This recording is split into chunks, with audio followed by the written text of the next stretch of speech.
नमस्कार बंधुरा तिलोत्तमा घरकन्या रान्नाघरे आरेकटी भिडियोते सबाइके स्वागत जानाई। तो आज के बानाबो आमी এই যে সাবু ভিজিয়ে রেখেছিলাম, আজকে সোমবার নিরামিষ, তাই একটু সাবুর পোলাও বানাবো। আর এদিকে এই সবজি কেটে নিয়েছি আর কড়াই এদিকে গরম করতেও বসিয়ে দিয়েছি। তো চলুন রান্নাটা শুরু করি, দেখাই কিভাবে রান্না করি আমি এই সাবুর পোলাওটা।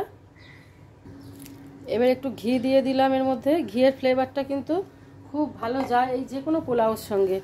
আর এর মধ্যে আছে এই যে কারি পাতা, শুকনো লঙ্কা, সর্ষে, এই যে ফোড়ন দিয়ে দিলাম একসঙ্গে সব। তাড়াতাড়ি চটপট করে রান্না করতে হলে সকালের টিফিনটা এইভাবে রান্না করে নিতে পারেন। একটু কাজু কিশমিশও দিয়ে দিলাম এর মধ্যে, দিয়ে হালকা নাড়াচাড়া করে নেব। একটু কিশমিশটা ভাজা ভাজা হয়ে এলে এর মধ্যে দিয়ে দিচ্ছি কেটে রাখা সবজিগুলো। আপনাদের পছন্দ মতো সবজি আপনারা ব্যবহার করতে পারেন এখানে। তো আমি বিনস, গাজর আর একটু আলু দিয়েছি। দিয়ে দিচ্ছি স্বাদ মতো একটু বিট নুন। এই বিট নুন দেওয়াতে কিন্তু স্বাদটা আরও বেড়ে যাবে। তো বিট নুন দিয়ে আবারও নাড়াচাড়া দিয়ে এবার আমি চাপা দিয়ে দেবো যতক্ষণ সবজিটা সিদ্ধ হয় একটু। ওই যে আবার ঢাকা খুলে দিয়েছি, সবজিটা আরও একটু নাড়াচাড়া করে নিতে হবে। সবজিগুলো গলে গেছে কিনা একটু দেখি। যে কোনো নিরামিষ দিনে কিন্তু এটা খেতে খুব সুন্দর লাগে। তো এবারে এই যে ভিজিয়ে রেখেছিলাম সাবুগুলো 2-3 ঘন্টা, তো এই যে এর মধ্যে দিয়ে দিলাম।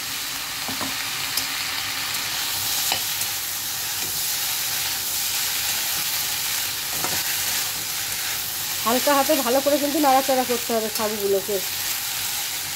আর সাবুর রং কিন্তু চেঞ্জ হয়ে যাচ্ছে আস্তে আস্তে, দেখুন।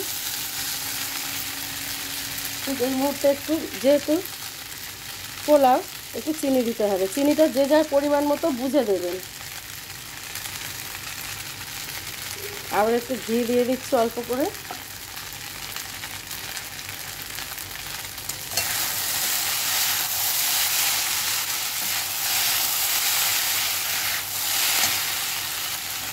তো সাবুর রং কিন্তু আস্তে আস্তে এই যে চেঞ্জ হয়ে যাচ্ছে, হ্যাঁ ক্রিস্টাল কালারের মতো দেখতে হয়ে যাচ্ছে। এই মুহূর্তে আস্তে করে এবারে নাড়াচাড়া দিয়ে একটু ঘি দিয়ে নামাতে হবে। আর এটা বড় দানার সাবু হলে কিন্তু বেশি খেতে ভালো হয়। এই যে দেখুন। তো ভিডিওটা ভালো লাগলে অবশ্যই লাইক, কমেন্ট, শেয়ার দিয়ে পাশে থাকবে। আর ফেসবুক থেকে দেখলে পেজটাকে ফলো করে দিও, ইউটিউব থেকে দেখলে চ্যানেলটাকে সাবস্ক্রাইব করে পাশে থাকার অনুরোধ রইল। তো তৈরি হয়ে গেছে আমার চটপট আজকে নিরামিষ সাবুর পোলাও।